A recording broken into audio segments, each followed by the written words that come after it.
우리가 어제 쭉 읽었던 말씀의 내용에 이어서 오늘 또 이제 요한일서 4장의 말씀을 함께 읽는데요. 하나님의 사랑이 우리에게 이렇게 나타난 바 되었다. 그래서 그 하나님의 그 사랑으로 말미암아 우리가 하나님의 자녀라고 하는 귀한 은혜를 입게 되었다. 이렇게 사도가 말합니다. 그리고 이렇게 하나님의 자녀가 되었다 하였을 때 우리에게 두 가지 모습으로 우리의 삶의 모습이 나타나 있는데, 하나는 하나님의 의로우심처럼 의를 행하며 살아야 된다. 또 하나는 형제를 사랑해야 된다. 이렇게 표현했습니다. 의를 행하고 사랑하는 삶으로 하나님의 자녀됨을 세상 가운데 드러내면서 살아라. 사도는 그렇게 권했는데, 형제 사랑을 이야기하면서 사도가 오늘 우리가 읽은 이 말씀 1절부터 6절의 내용에서 영을 잘 분별하도록 해야 된다. 이렇게 표현을 하고 있습니다. 형제를 사랑한다라고 말했을 때는 이제 교회를 이루고 있는 모든 그러한 사람들을 뜻하죠. 교회를 이루고 있는 형제와 자매들을 사랑하는 데 있어서 주의할 것이 있는데, 영을 잘 분별하는 것이 필요함을 이야기하고 있는 것이죠.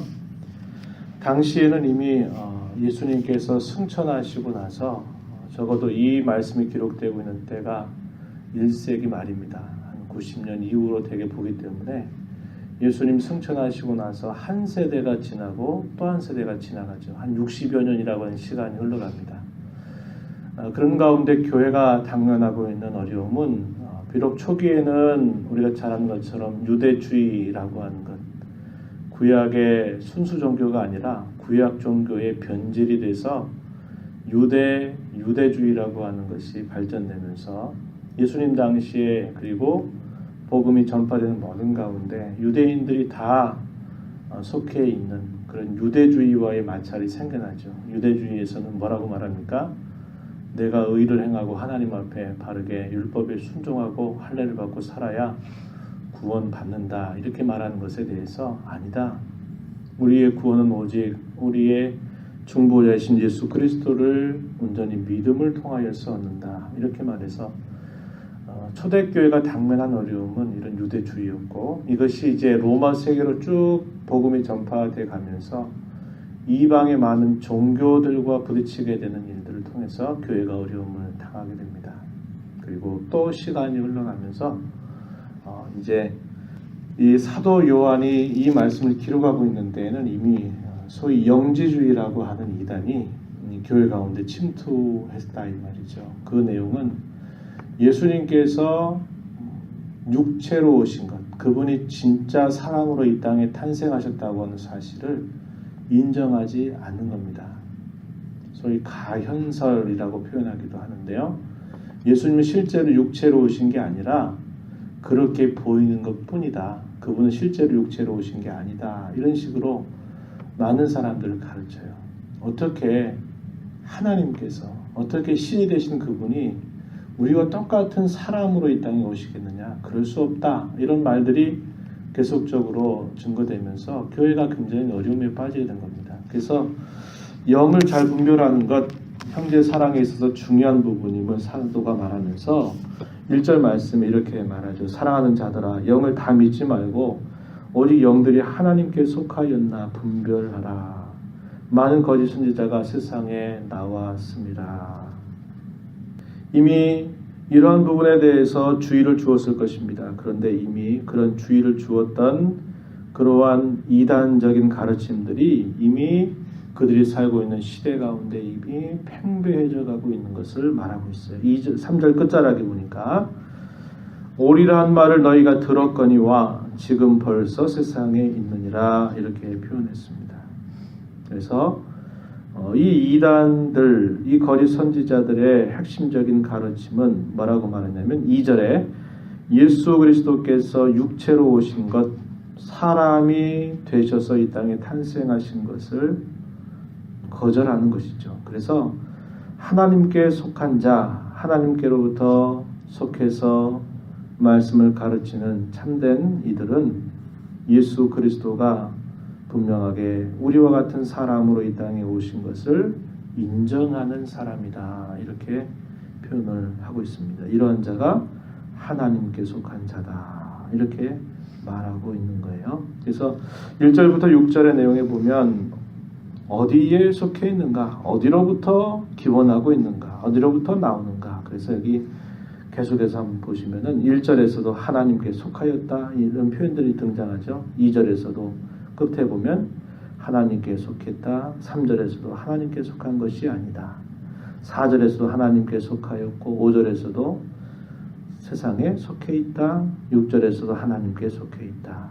그래서 어디에 자신이 속해 있는가, 또 어디로부터 그것이 시작됐는가, 이런 표현들을 계속 사용하고 있는 겁니다. 두 갈래 길이다 이 말이죠. 하나는 하나님께 속해 있느냐, 아니면 세상에 속해 있느냐, 혹은 거짓된 그런 미혹의 영에 속해 있느냐, 이런 표현들이 결국 이렇게 갈라지고 있음을 이야기해주고 있는 겁니다. 하나님의 영, 적그리스도의 영으로 이렇게 대립되게 설명하고 6절에서는 진리의 영과 미혹의 영으로 이렇게 설명을 하고 있는 거죠. 이것에 대한 분별의 기준이 뭘까? 사도가 가르쳐 주기를 6절 말씀에 보면 이렇게 말했습니다. 우리는 하나님께 속하였으니 하나님을 아는 자는 우리의 말을 듣고 하나님께 속하지 아니한 자는 우리의 말을 듣지 아니한다. 진리의 영과 미혹의 영을 이로써 안다. 무엇으로 안다는 겁니까? 우리의 말을 듣느냐, 우리의 말을 듣지 아니하느냐에 따라서 안다 이 말이죠. 우리의 말 할 때 어떤 말입니까? 사람의 말이 아니라 사도들의 가르침을 뜻하는 말이죠.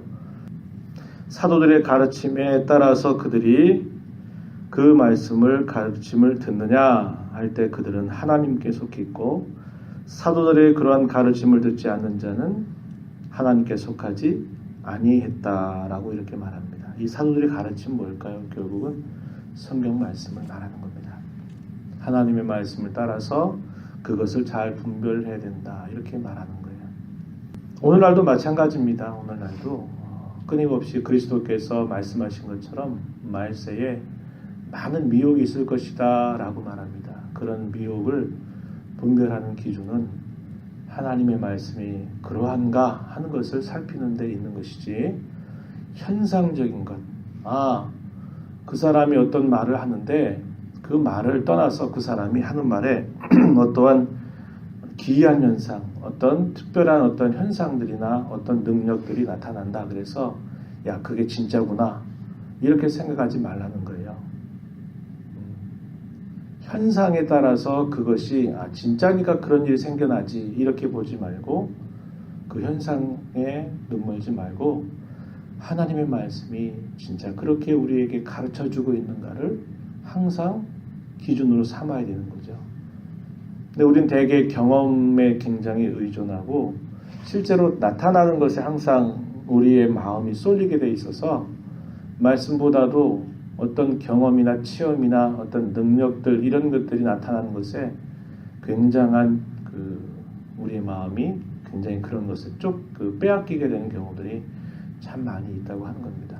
말세의 지마를 살고 있는 저와 여러분에게 있어서는 이러한 일들이 더더군다나 심각하게 됨을 우리는 대단히 조심해서, 내가 어떤 사람이 어떤 걸 경험했다고 말하고 어떤 걸 보았다고 말하고 어떤 걸 내가 실제로 체험했다 이렇게 말해도 그것이 하나님 말씀에 잘 맞고 있는가 그렇지 않은가를 항상 생각해야 되고, 그런 자세를 가지고 우리가 신앙의 걸음을 걸어가야 이런 세상의 많은 미혹들, 또 신앙의 이름으로 말하면서 결국은 엉뚱하게 우리의 걸음을 끌고 가는 그런 잘못된 걸음으로부터 우리를 지켜낼 수 있다라고 하는 것입니다. 7절 이하에서 사도는 계속적으로 말합니다. 요한에서 4장 7절 이하의 마지막부터 7절부터 마지막 절까지 내용은 이제 그 형제 사랑에 대해서 또 계속 사도는 강조하죠. 하나님의 자녀가 됐다. 그것은 형제 사랑으로 분명히 나타나야 된다라고 이렇게 말을 하고 있습니다. 7절에 사랑하는 자들아 우리가 서로 사랑하자. 사랑은 하나님께 속한 것이니 사랑하는 자마다 하나님으로부터 나서 하나님을 알고 사랑하지 아니하는 자는 하나님을 알지 못하나니 이는 하나님이 사랑이시기 때문이다. 이렇게 설명하고 있습니다. 하나님이 사랑이시다라고 하는 표현이 8절에서 한번 등장하고 16절 가서도 보면 또 말하죠. 하나님은 우리를 사랑하시는 사랑을 우리가 알고 믿었노니 하나님은 사랑이시다. 이렇게 표현했습니다. 하나님이 사랑이시다 이 말은 모든 사랑의 참된 셈, 참된 근원, 참된 원천 그것이 바로 하나님 자신이고 그 하나님으로부터 그 사랑이 시작되고 진행되고 있다라는 것을 말해주는 겁니다. 사도는 계속 말해요.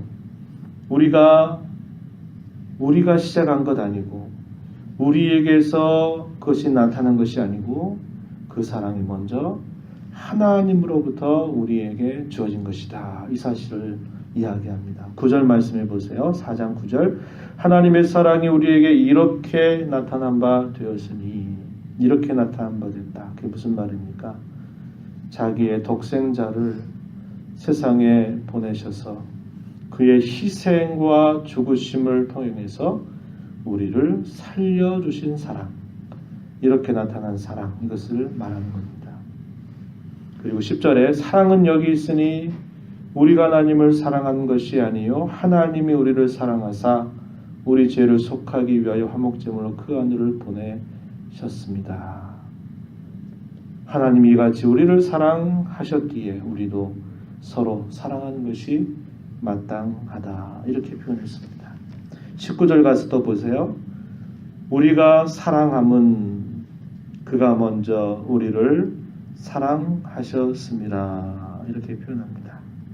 그가 먼저 시작하신 사랑, 그가 먼저 우리를 눈뜨게 해주셨던 그 사랑이 우리에게 있기 때문에 그 사랑받아서 하나님의 자녀가 되고 그 사랑받아서 변화된 새 사람이 되었다면 우리 또한 사랑의 삶을 살아야 된다라고 사도는 누누이 강조하고 있다 하는 것입니다. 그것은 우리 안에서 시작된 그런 사랑 아니고 받은 사랑이죠. 용납받은 사랑, 용서받을 수 없는 그런 처지에 있는데 한량없이 용서받는 그 사랑의 근거에서 형제의 사랑으로 분명히 나타나야 된다. 이렇게 사도는 강조하고 있는 겁니다. 마지막 절 보십시오. 우리가 이 계명을 주께 받았나니 하나님을 사랑하는 자는 또한 그 사랑을 그 형제를 사랑할지니라. 하나님 사랑 이퀄 형제 사랑 이렇게까지 사도는 말해주고 있는 거죠. 구약의 계명을 우리가 나눌 때 하나님을 사랑하고 이웃을 사랑하래요. 그래서 마치 또 그것이 하나님 사랑이 따로 있고 이웃 사랑이 따로 있는 것처럼 우리가 말하지만 사도는 여기서 그 정도만 말하는 게 아니고 하나님 사랑이 곧 형제 사랑이다. 형제를 사랑하지 않는 것은 곧 하나님을 사랑하는 것이 아니다 라고까지 말해서 그 하나님의 사랑을 실천하고 배우고 하는 것이 참으로 중요한 일임을 계속 강조하고 있다 이 말입니다. 저와 여러분이 이 땅에 살면서 어쩌면 이 사랑을 배우는 삶을 살던 삶이라고 말할 수 있을 거예요. 교회 가운데서 함께 묶어주신 형제와 자매들을 사랑하는 법, 어떻게 사랑해야 될지, 그리고 그 사랑하기를 힘쓰는 삶이라고 우리의 삶을 말할 수도 있을 겁니다. 그러니 저와 여러분이 하나님의 사랑을 받은 것을 늘 감사하고 기억하면서 어떻게 그 사랑을 내가 배울까, 어떻게 실천할까, 어떻게 드러낼까, 그것을 늘 마음에 두고 힘써가는 그런 삶을 살 때 그것이 곧 하나님을 사랑하는 것임을 우리에게 잘 가르쳐 주고 있습니다. 서툰 면들이 참 많이 있잖아요. 그죠? 네, 나는 좋은 마음으로 하는데 그것이 이렇게 잘 드러나지 못할 때가 있잖아요.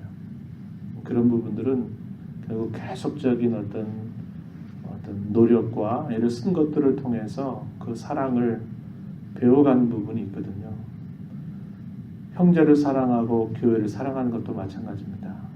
우리가 배워가야 돼요. 어떻게 배워가야 됩니까? 하나님 말씀을 통해서 형제를 이렇게 사랑하라고 말씀하는구나. 또 교회를 이렇게 사랑하라고 말씀하는구나 하는 것들을 우리가 끊임없이 배워가는 그 삶을 힘써 살아가야 됨을 주께서 우리에게 가르쳐 주시고 계시다는 겁니다. 오늘 우리가 이 말씀을 보면서 받은 주님의 사랑을 늘 기억하면서 받은 사랑으로, 받는 사랑으로 나도 나와 함께 있는 우리 형제 자매들 그렇게 사랑하는 삶을 살아가도록 도와주시옵소서. 이렇게 기도하시면서 허락하신 이 하루의 삶 속에 이 사랑 실천하며 살아가는 우리 모두가 되기를 바랍니다. 하나님 아버지 감사합니다. 이 새벽 시간도 저희들을 불러주셔서 주님의 말씀을 함께 읽으면서 또 저희를 향한 주님의 뜻이 무엇인가를 살펴봅니다. 하나님은 사랑이시라.